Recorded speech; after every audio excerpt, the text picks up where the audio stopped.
Good morning, everyone, and thank you so much for joining us today for a special presentation of Clubhouse Chats, part of Girls in Science, a special virtual edition this year. We are so excited that you've decided to tune in and spend your morning with us today. My name is Talia. I'm the Virtual Experiences Coordinator at the Denver Museum of Nature and Science, and I am so excited to get to be your host and MC today for this special conversation with Lauren Whitney, Chief Meteorologist at CBS4. You've probably seen Lauren on TV before, and today she's going to get to tell you all about her exciting career in meteorology and some of the things that she likes to do outside of her work. And so in just a few moments, I will pass the baton to her, the figurative microphone, but just a couple of quick housekeeping items before we get going. We have 3 audiences watching us today. We have people joining us in Zoom, so hello to our Zoom audience. We also have people watching us on Facebook Live and on YouTube. So a big hello to all of you again. Thank you so much for deciding to tune in today. We're so glad that you're here. We cannot see you or hear you today, so that means you can sit back, you can hang out in your pajamas, you can eat your breakfast, do whatever you want to do, and you can interact with us if you're watching in Zoom through our chat today. We'll also have some interactive polls that will pop up on the screen so you can tell us what you think about a few questions we have for you. And as well, if you are watching on Facebook or YouTube, you can leave us a comment. We'll have eyes on that comment section as well as on the chat today, so please do be respectful and use it only to submit your questions for Lauren. We'll pull those toward the end of the program today. And as well, make sure you don't send too many questions all at the same time. We'll try and get through as many as we possibly can. So we do ask that you be patient. We'll pull those questions toward the end of our time together. And we're so excited to hear what you all want to know. In addition, we do also have an American Sign Language interpreter on with us today. You can see her on with us already doing the interpretation. And as well, we should have someone on joining us any moment now to be able to provide this program to you in Spanish. So we will also have that program starting, or that audio channel, available to you within the next couple of minutes. And without any further ado, I would love to have our special honored guest today start her video and give everybody a big wave. Lauren, I'm going to add you into our gallery of people here. Get you spotlit so that everybody can see you. And then we'd love to hear from you about your incredible job as a meteorologist. Can you tell us a little bit about what that means? And I think you might need to unmute. Oh, I think I did unmute. Does it? You are good to go. Okay, perfect. Awesome. Well, good morning, everyone. I am Chief Meteorologist Lauren Whitney for CBS Denver, and I am so excited to be here today. Girls in Science is always my favorite weekend of the year, so I'm so happy that we got to continue to do this virtually. So even though I can't see you, I'm glad that we are all here together. So thanks for coming in this morning. So before we talk a little bit about what a meteorologist does and part of my job, we have a quick poll for you here that we want to do. So I want to ask you some questions and see what you think part of my job is here. So I have this question here. So what do you think a meteorologist does? Do we predict the weather? Do we talk about the weather on TV? Do we study weather data over time? Or all of the above? So we'll give you a second to do your answering there. It's on your screen. Absolutely. So maybe you have some ideas about what a meteorologist does. Maybe you don't really know. That's okay too. You can also tell us in the chat. If you have a different idea that you want to share with us, you can tell us what you think there. As well, if you're watching in a group, you might need to take a little bit of a vote. Maybe you raise your hand, maybe you have a little bit of a discussion. If you're watching by yourself today, you can cast your own vote and tell us what you think. So we'll leave this poll open for just a few more seconds, maybe. We see a lot of people are already voting. And we have a lot to get through today. So get those votes in. I see one clear winner is already pulling ahead. So we'll have to see if you're right. So I'll answer your question because we do have to keep going. So the answer is all of the above. I put my forecast together. I go on TV every day, and I also study the weather as well. So if there's a big snow event like we had just a couple of weeks ago, we actually go back and look at historical snow data to know when was the last time we had a big snow like that? When have we seen other big snows like that? So we can rank them in the order. The National Weather Service does a lot of that for us. So we go back and go through their data, and then we can present it to you on TV. So something that I have been talking about with the museum about some unique things about my job. a lot of people think that someone else does my forecasting for me, that someone puts it together, that someone does my hair and makeup, and none of that is true. So every day when I get to work, I have to put my hair and makeup together. So we do that ourselves. That's actually my number one most asked question is, do you do your own hair and makeup? So no.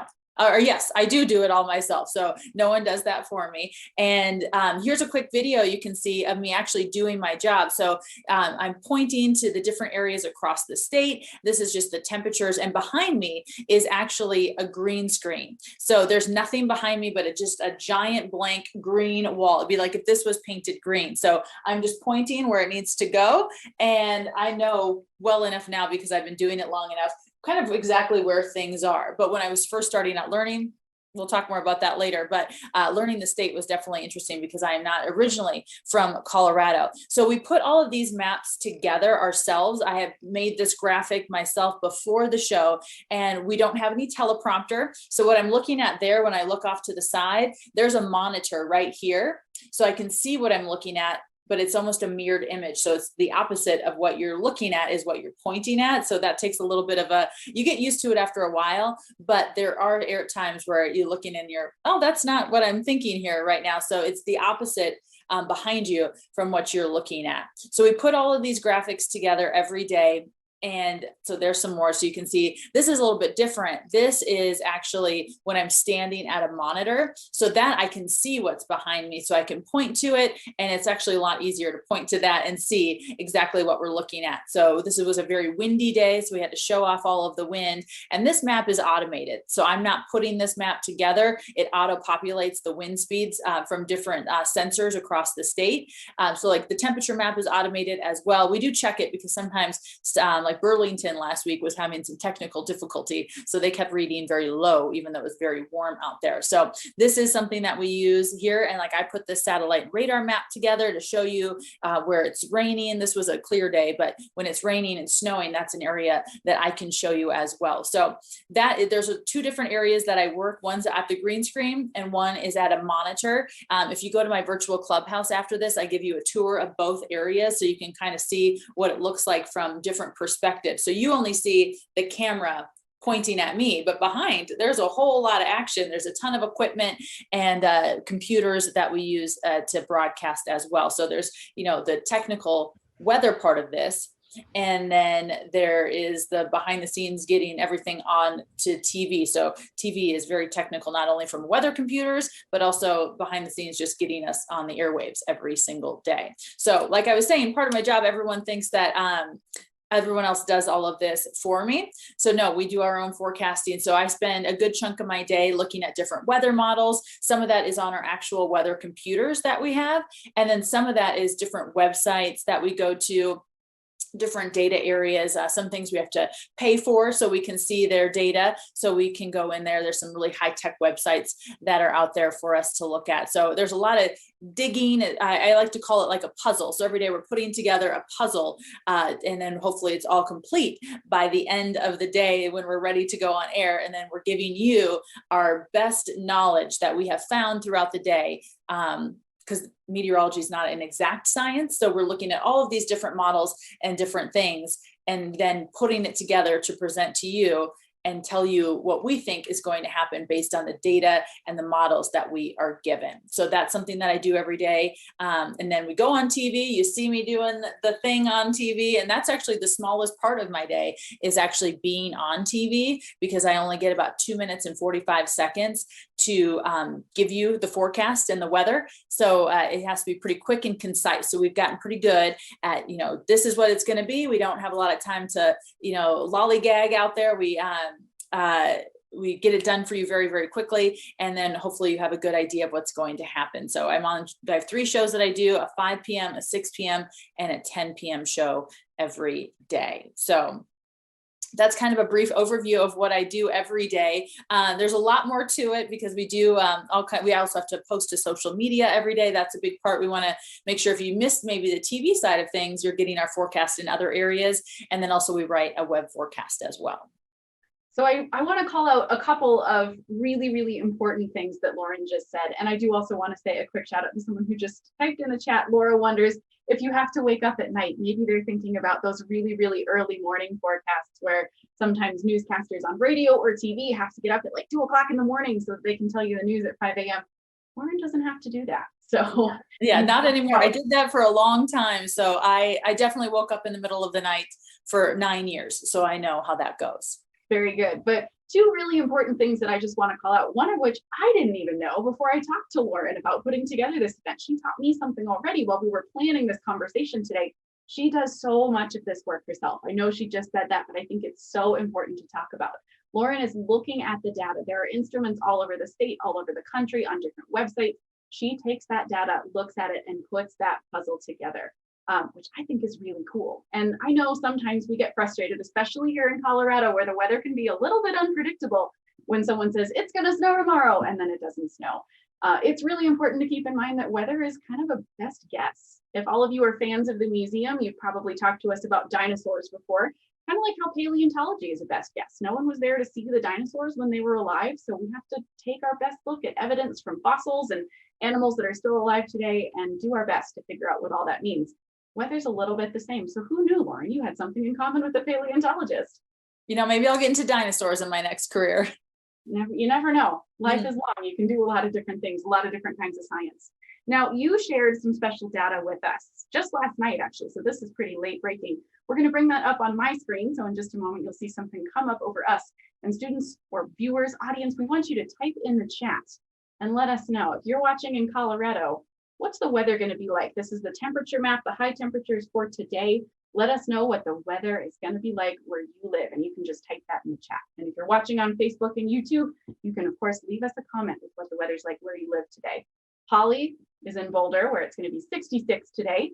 Same thing with Hannah. It's also going to be 66. It's going to be sunny where Melissa is. Awesome. Yeah, so take a look at that map. Lauren put that together for us last night. She took all of the data from different instruments, put it together, and constructed the map. And Lauren, is that pretty tough to do or pretty simple? You know, I will say we don't forecast for the entire state. Some of the western side of the state, we do have some auto-populated things because that would take 3 days for one person to do. We mainly do the Front Range areas because that's where our, it's called your DMA, that's your market. So we focus mainly on the Front Range and Eastern Plains, and then down to the south a bit more. So we definitely, you know, we crunch some data, put all of that together, and we're able to come up with our numbers. So Colorado today is having a beautiful day, so hopefully you have some great plans for after Girls in Science, this presentation today, because it's going to be so beautiful. And I did see some people popping up from other parts of the country, so thanks for joining in. Yeah, we've got someone in Arizona today where it's going to be even a little bit warmer here. So look at all of you. You are doing what Lauren does. You are interpreting weather data to make some plans for the weekend and say, here's what the weather tells me, or at least here's what the data tells me, and here's what I'm going to do with that info. Now, Lauren, you are not just a meteorologist. You contain multitudes. What do you do when you're not on the job? Tell us a little bit about that. So when I'm not at work, just on a daily basis, I love to read. I am a pretty voracious reader. I carry a book with me everywhere. I was at the car wash yesterday, and I always have a book with me. So that way, if there's any downtime, I always read. I love the latest thrillers and mystery books. Those are my most favorite. So if I'm not working, I'm usually reading. It's one of my most favorite things to do. So I highly encourage you, if you love to read, just do it as much as you can. Go to the library, even just find any resources for books, because it's such a good thing. I love to read. And I also, I love to be crafty. So I'm actually in my little craft area right now using my craft desk, but I have a fancy machine that helps me cut things out. So I can make, goodie bags for my friends. I'm always like, I have these mugs, and I'll kind of put someone's name on it or do something cute for a gift. So I love to do fun things like that for my friends. So love to read. I'm a crafter outside of work. On my off time, if I get a vacation, my husband and I love to travel. So we actually have some pictures here. This is from our honeymoon. We actually went to Dubai. So we went on a camel ride, and that was really, really fun. So we were able to explore some of the desert in that side of the world, which is really, really neat. And then we actually went on a hot air balloon ride in Dubai as well. So that was a really fun, memorable experience for us. And that's kind of been a hard thing about COVID, I should say. is that the lack of travel. So we're really excited to get back out there when things open back up. So this is actually the Maroon Bells. I've lived in Colorado for 13 years and had never been there. So we actually went there for the first time this fall to do some exploring. So beautiful if you haven't been up to Aspen. And this was a great beach trip that we took. You can see how excited I was to be on the sand. It was a little chilly that day, but just beautiful. And I can't wait to get back out and travel when we are able to do that once again. So the other thing that we really like to do is we are huge sports fans. So we go to, I want to talk about this first. So a huge sports fan with CBS. I was actually able to go to 2 Super Bowls and cover both of them. The first one in New York had a big component of weather. They were worried about a snowstorm. So I covered lots of weather stuff while I was there. This was Super Bowl 50. And this was actually the better Super Bowl because we won this one. You can see how excited I was. This is in San Francisco. So I was very blessed that my work let me go on this trip. It was so wonderful. This is Super Bowl, the one that we lost, but it was still a really, really great experience in New York. So so happy that my work let me get to go do that, because seriously, once in a lifetime experience that I got to do twice. So this was after we won. So this was pretty great. I was with Jeff Todd, our reporter, and Mike Nitro, our photographer. So we had the best time, obviously, after we won the Super Bowl. And the other part is, like I said, is that my husband and I go to a lot of sporting games, obviously not right now, but prior to the pandemic, we are huge Avalanche fans. So we go to a lot of Avalanche games and we so enjoy them. Live hockey is so much fun. And we've also been to several Broncos games. We try to go whenever we can. I work at night, so it's a little bit hard to do things during the weekday, but on the weekends, if it's, if there are times where you have Avalanche, Broncos, and Rockies, and the Nuggets kind of all playing at once. So we'll try to pick a ticket and see if we can't get a good deal and go to different games because they are so much fun. So that's kind of our things that we really love to do. I've lived in Colorado almost my entire life, and I definitely remember when we lost the Super Bowl and then when we won. And that was such a, I guess, roller coaster of emotions, going from, oh no, to, oh yes. And how cool that you got to be there for both of those experiences. Like you said, once in a lifetime experience that you got to do twice. Yes. Now, so you never, what, sorry? I was going to say we have another poll question for our audience, but if there's more that you'd like to tell us about that, go for it.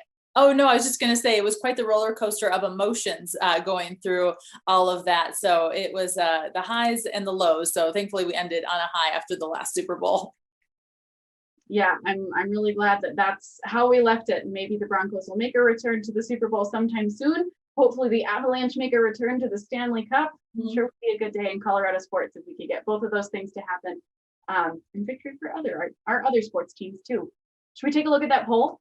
Yes. So our next poll is, what are my favorite sport? I love to watch hockey and baseball. Those are my 2 favorite sports to watch on TV and to go to in person. So what is your favorite sport to watch or to play? Now, when I was in high school, I was a big volleyball player. I played on a traveling club team. So that was my favorite sport to play.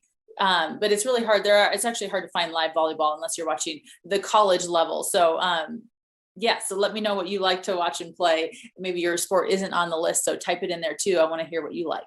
Yeah, tell us in the chat. And I do have an eye on our Facebook stream too. So if you leave us a comment there, we'll be able to see what that is.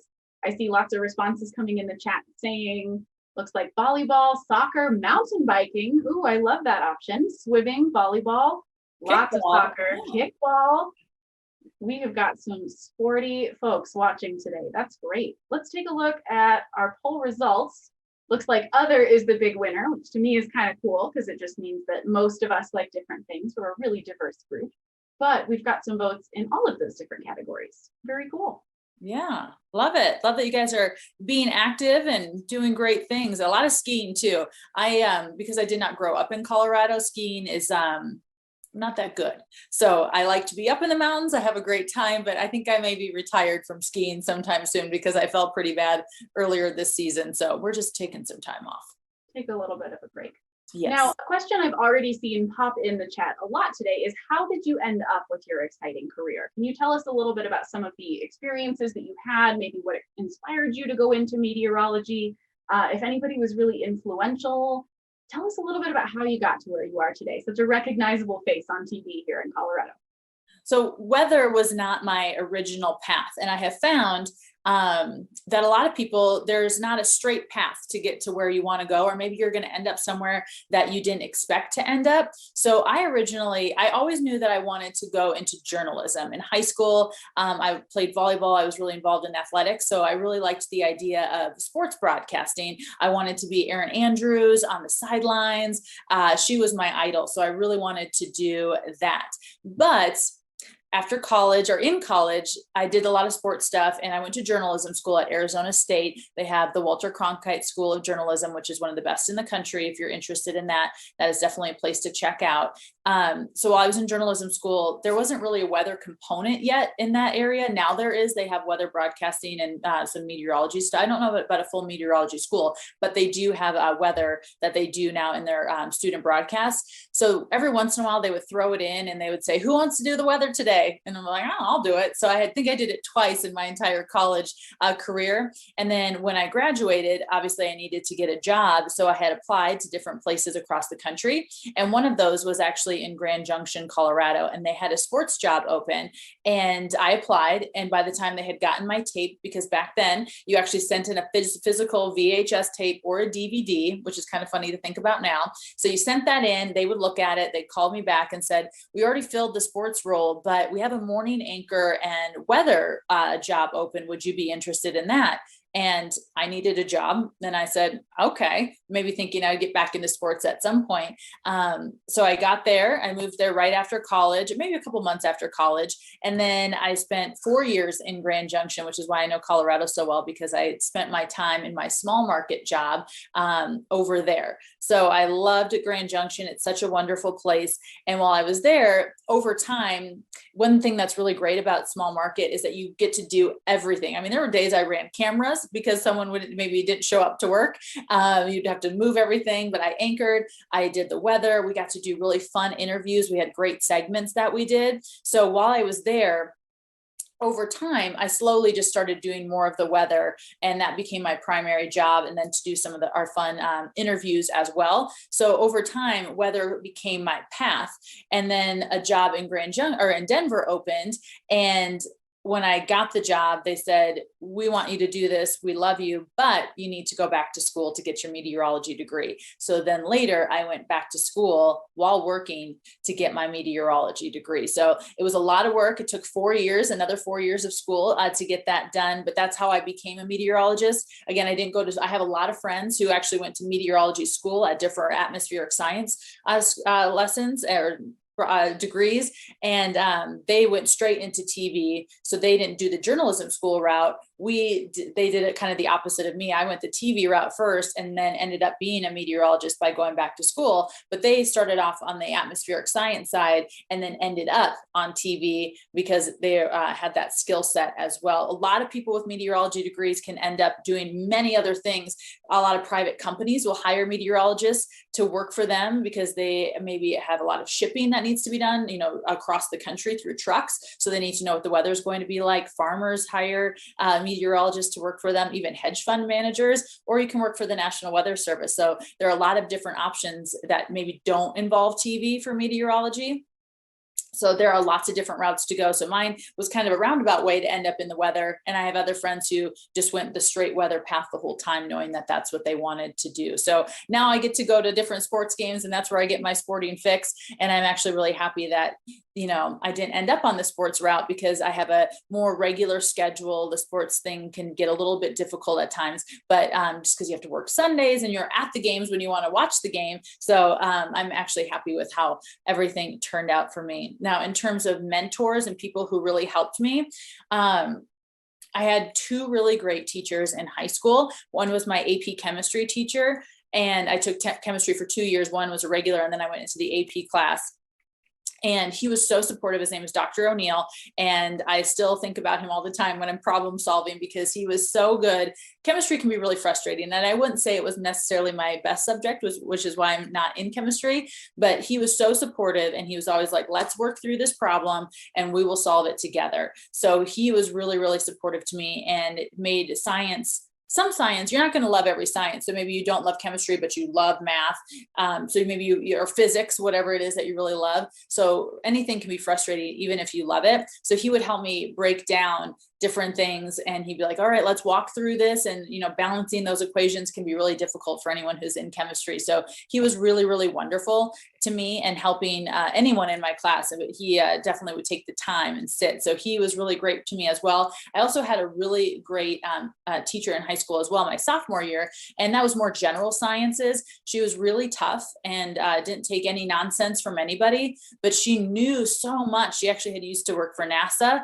So she had just a plethora of great stories to tell us. So she also really inspired me to like science in a different way, that maybe it was just more than reading my textbook. So I had two really great teachers. And then because I went to journalism school and I was interested in sports, I actually interned for the Arizona Diamondbacks, which is their Major League Baseball team. So instead of doing a news internship, I ended up in this with the Diamondbacks. I also interned for the Sun Devil Sports Network, which is a radio station for the sports side of Arizona State. That's where I went to college. So I got to do all kinds of cool stuff with sports there. And then one of their people introduced me to the Diamondbacks. So I had a really great boss there, and he was so supportive of everything that I did, whether it was sports or finding something else in my career. He is still awesome. We still keep in touch, and he always tells me how proud he is of me. So just having really great people in your life like that to help support you, or finding people like that, has definitely been a game changer for me. Absolutely. I think the biggest thing that I loved hearing in all of that is just that your path to your job today it wasn't like a super straight street where you just started walking or you just started driving and then you got there. And I think that's something that a lot of young scientists wonder about. Did any of the adults that they know or that they know of who are scientists or have STEM or STEAM careers know from day one, like they knew on the first day of kindergarten that they wanted to be what they ended up being? I think most of the time the answer is no. So it's really cool for me to hear that you kind of had this meandering path. You thought you knew what you wanted to do, and then some experiences that you had in your life surprised you a little bit.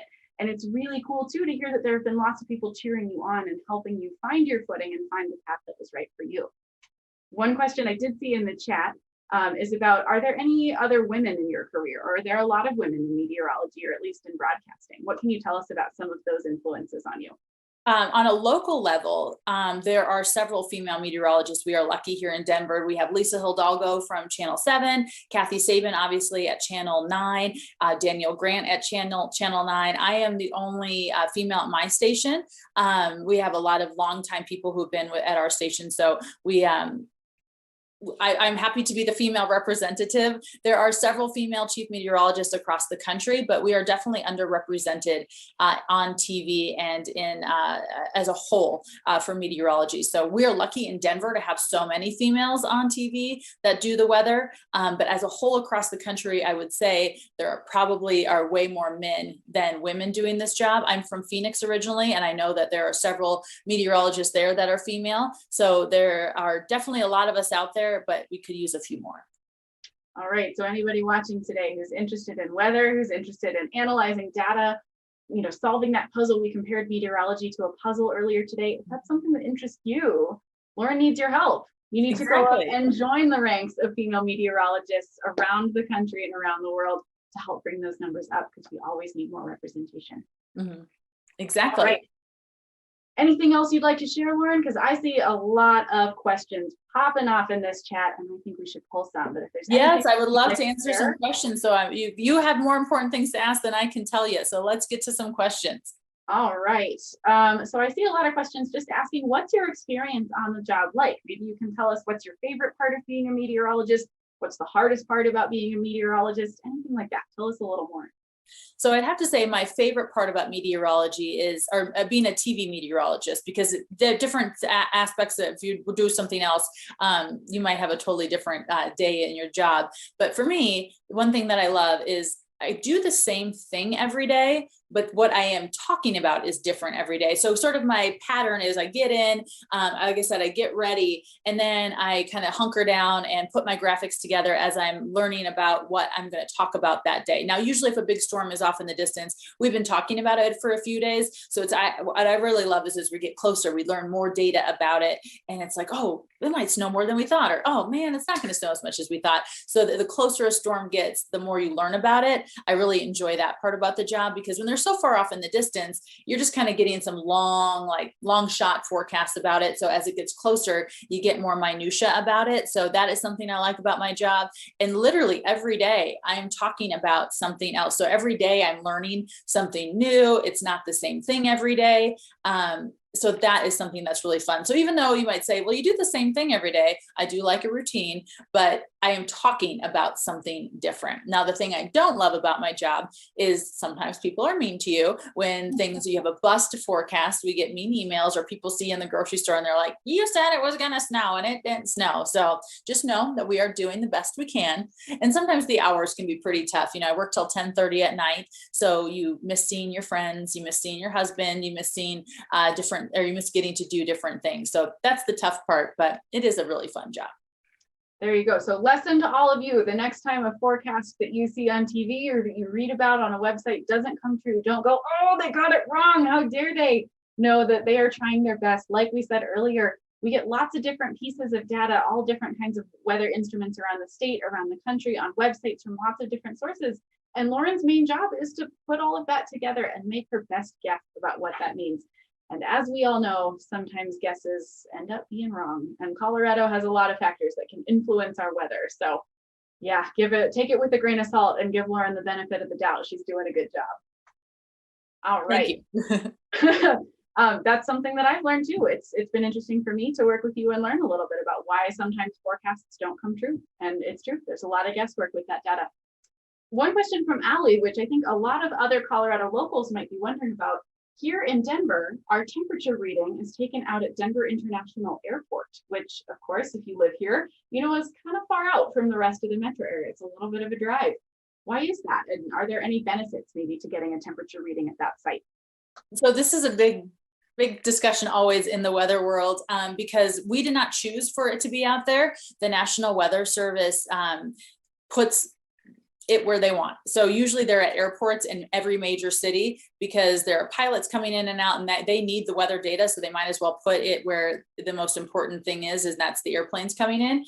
So it's out there. It is what it is. And actually it's been out there for almost 30 years now. I think it's getting close to 30 years. So when you see like your average temperature or any of the data that we give you, like historically, they're in 30-year chunks. So when it's getting close to where all of the data now will have been out there for your averages and all, snowfall records and all of that, there is still a station at Stapleton, which is the old airport, if you're not aware of that about Denver. So it's a tricky thing. We don't love it. It is what it is, and we have no choice in the matter. So that's why a lot of times we'll tell you the temperature is going to be 66 out at the airport, but 68 downtown. And actually our Chris Spears did a huge dive into the data back from this for both airport things, and the temperature difference actually over time is not that different. So it's not anything drastic. There will be days where it's 10 degrees less out there versus downtown Denver. There's also a lot of concrete in downtown Denver, which absorbs heat, and that actually keeps us on the warmer side. It's actually called the urban heat island effect. So that's why we're a little bit warmer here than out there, even though there's a lot of concrete out at the airport, not as a whole. So yes, we don't love that it's out there, and we get emails about this. I am not joking, 2 or 3 times a week, and there's literally nothing we can do about it. So that's why it's there. The National Weather Service decided that's where they wanted to put it. Well, if nothing else, everyone watching today is learning some important details about how weather forecasts get made, and about how there are lots of different people that make decisions that determine how forecasts are put together. So the next time you think you might want to send Lauren a mean email about it, don't do it, because she didn't get to pick it. One question I did see that sort of gets at that, and it's really interesting to call out the idea that weather, you sort of analyze weather data and climate data in those 30-year chunks, and that's, we're coming up on that important milestone. I did see a question in the chat asking, so wait, what exactly is weather? Can you explain a little bit about the difference between the weather and climate? Yes. So weather is what's happening right now. It's sunny and probably close to 50 degrees outside my house. That is your current weather. Weather is what's happening right now. And climate is historically what has happened. So, when these, if you look at the temperature trends, we know that in February, temperatures will usually be in the 40s and getting close to the 50s. That is your climate. The climate is also your topography. Like over in Grand Junction, where I started out, that's a high desert plateau. There's a whole classification system about your topography. So they get a lot different weather than we get over here because of their climate. So climate is your long-term weather data and what's been happening for a long time. And weather is what's happening right now or is going to happen in the next 24 to 48 hours. One really good way of saying that I've heard from other scientists before is that weather is like your mood and climate is like your personality.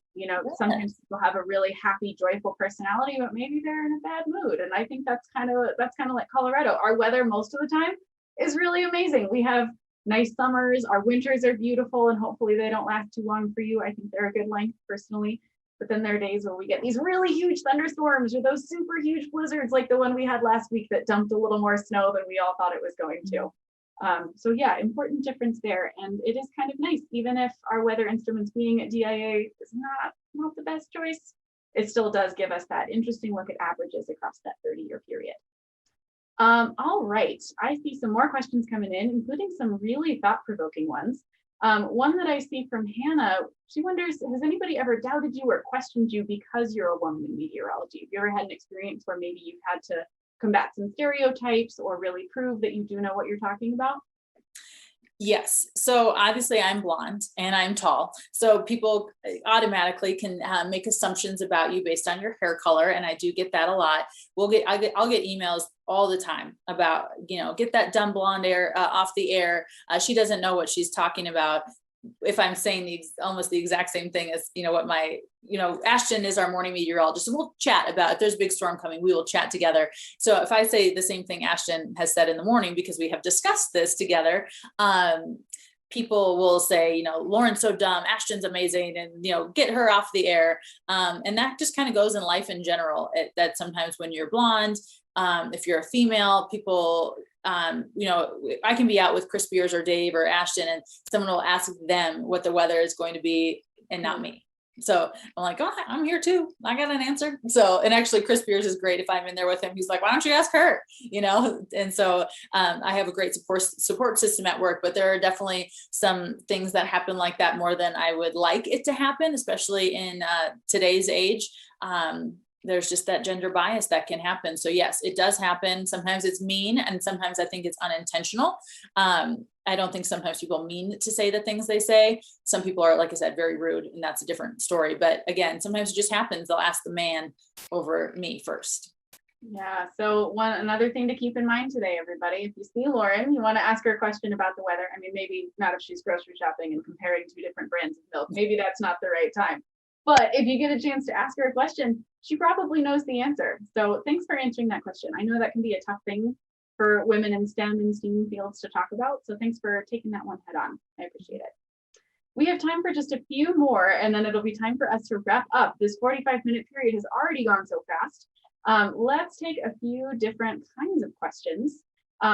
Here's one. I've seen a couple people answer this. And Lauren, you and I talked about this question because it's one that you get all the time.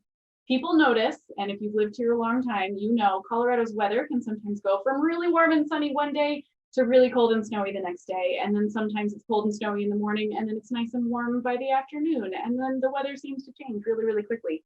Is our weather here actually extra unpredictable? What can you tell us about that phenomenon of seeming like, if you don't like the weather, just wait 5 minutes, it'll be a little bit different?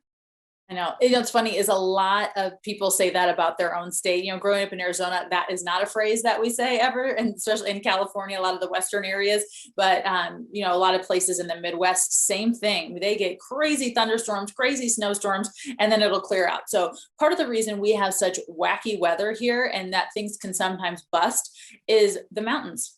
You have this. We are, our huge Rocky Mountain ranges can destroy our weather prediction, or they can really hype it up. So they can either take all the moisture out of a storm because it all dumps on the high country and then none of it crosses over the continental divide, or it can kind of pass the mountains and then it dumps it all on Denver like it did the other day. So the mountains are the main reason we have such crazy weather, because things have to cross over the mountains. So as they're coming down, they can intensify, and our mountains can create wind, and they can help, really pump up snow. So that is why we in Colorado have such crazy weather, and it clears out really fast, especially on the Eastern Plains. Part of the reason weather can get so crazy and intense sometimes is the atmosphere is trying to balance itself. So when you have a crazy thunderstorm, it means there's a ton of energy out on the Eastern Plains, and it has to find a way to get that back to neutral. So it's going to have release all of that rain and the hail, and it's also going to have the lightning and the thunder, because it's just trying to get back to net zero. So that's why we have crazy weather here. The mountains helped a lot, and we just live in a part of the country that has to deal with this. Once you kind of get a little bit more off to the east or the west, maybe not so much. They have crazy weather too off to the east of us, but we have some really intense, wild weather here, and a lot of it stems from the mountains. Yeah, we talked about that question when we were planning out what we wanted to share with all of you watching today, because that's a question that Lauren gets all the time. And so one thing I will add there is that is too big of a question for us to really dive yes. in the time that we have today. So we encourage all of you, because Girls in Science is not just this conversation that we're having now, to check out more resources, do more research. If you're really interested in learning, why is it that the mountains influence our weather? Why is it that landforms or things like temperature and humidity and all of these different factors influence our weather? We encourage you to do more research. And like Lauren said, we need more female meteorologists. So maybe you'll do some research and you'll be inspired to someday join her team. All right, we have time for, I think, two more. One is a quick one and one is a little bit deeper. I saw this question pop in a couple times, so I'm gonna have you answer it. What's your favorite food? Ooh, I am a sucker for Mexican food. Growing up in Arizona, it is the best down there. So if you put chips, salsa, and guacamole in front of me, I can't stop. So that's probably my favorite snack.